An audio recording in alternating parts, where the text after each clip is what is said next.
sa akin minsan. Sayang ang galing mo, bakit dyan lang? Mas malaki pa ang pwede mong marating kung sa mundo mo ito gagamitin. At saglit akong napaisip, baka nga tama ang sinasabi nila, pero naalala ng puso ko kung kanino nanggaling ang biyaya. Dahil ang halaga ng aking buhay hindi nasusukat ng mata ng tao. Ang bawat talento na nasa akin ay pinagkatiwala mo. Hindi sayang ang aking buhay kapag sa iyo ko ito'y niyalay. Hindi sayang ang aking talento kapag para sa kaharian mo. Hindi man ako makita ng mundo, hindi man ako kilalanin ng tao, ang mahalaga sa puso ko, ikaw ang maluwalhati, Panginoon.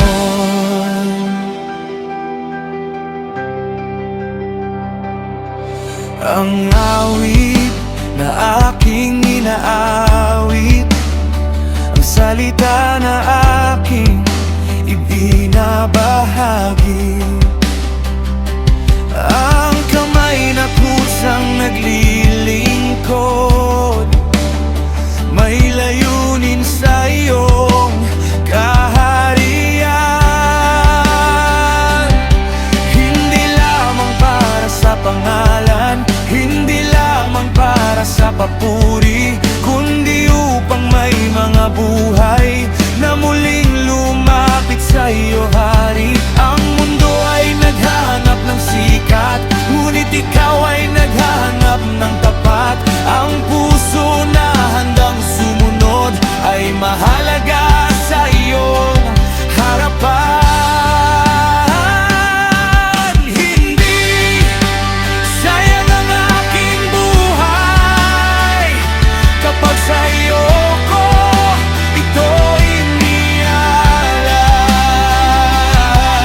Hindi sayang ang aking talento kapag para sa kaharian mo. Hindi man ako makita ng mundo, hindi man ako kilalanin ng tao, ang mahalaga sa puso ko, ikaw ang maluwalhati, Panginoon.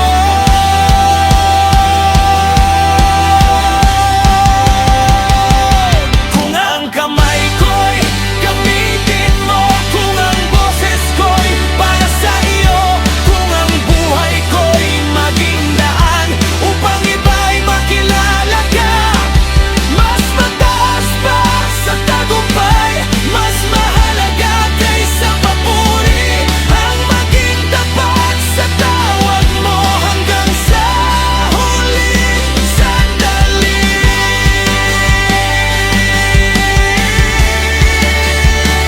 Hindi sayang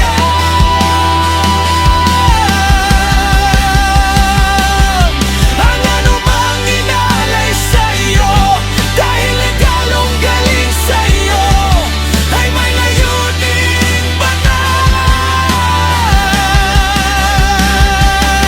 Hindi ako nabubuhay para sa sariling pangalan, ang buhay ko at talento ko ay para sa iyong kaluwalhatian. Kaluwalhatian.